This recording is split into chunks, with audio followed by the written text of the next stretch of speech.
everyone, today I'm going to read The Gruffalo's Child, and I've also got my friend here, the Gruffalo, to help me along. The Gruffalo said that no Gruffalo should ever set foot in a deep, dark wood. Why not? Why not? Because if you do, the big, bad mouse will be after you. I met him once, said the Gruffalo. I met him a long time ago.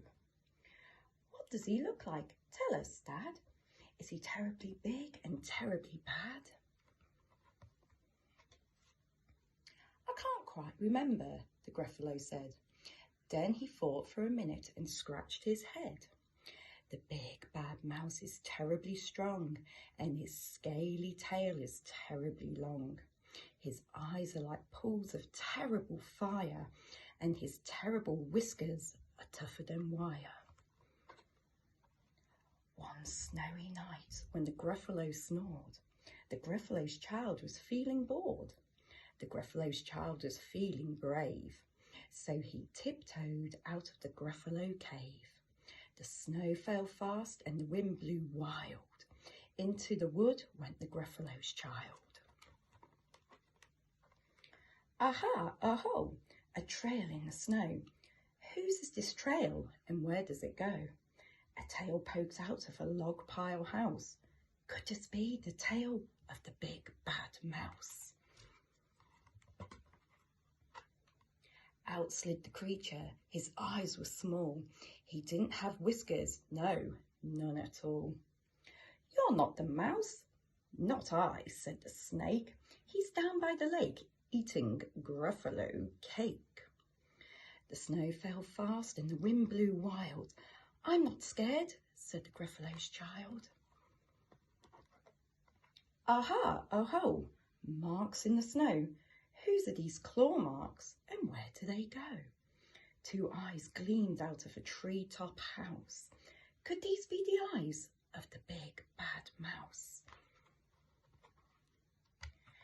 Down flew the creature. His tail was short and he didn't have whiskers of any sort. You're not the mouse. Twit-woo, not I, but he's somewhere nearby eating Gruffalo pie. The snow fell fast and the wind blew wild. I'm not scared, said the Gruffalo's child. Aha, aho, a track in the snow. Who is this track and where does it go? Whiskers at last and an underground house. Could this be the home of the big bad mouse? Out slunk the creature. His eyes went fiery. His tail wasn't scaly. His whiskers went wiry. You're not the mouse. Oh no, not me. He's under a tree drinking Gruffalo tea. It's all a trick, said the Gruffalo's child. And as she sat on a stump where the snow lay piled, I don't believe in the big bad mouse. But here comes a little one. Out of his house. You're not big, you're not bad, but a mouse at least. You'll taste good as a midnight feast. Wait, said the mouse, before you eat, there's a friend of mine that you ought to meet. If you'll let me hop onto a hazel twig, I'll beckon my friend so bad and big. The Gruffalo's child unclenched her fist. The big bad mouse, so he does exist. The mouse hopped onto the hazel tree. He beckoned, then said, just wait and see. Out came the moon. It was bright and round. A terrible shadow fell onto the ground. Who is this creature so big, bad and strong? His tail and his whiskers are terribly long. His ears are enormous, and over his shoulder he carries a nut as big as a boulder.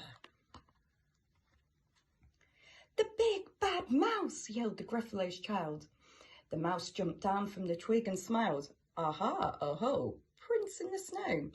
Whose are these footprints and where do they go?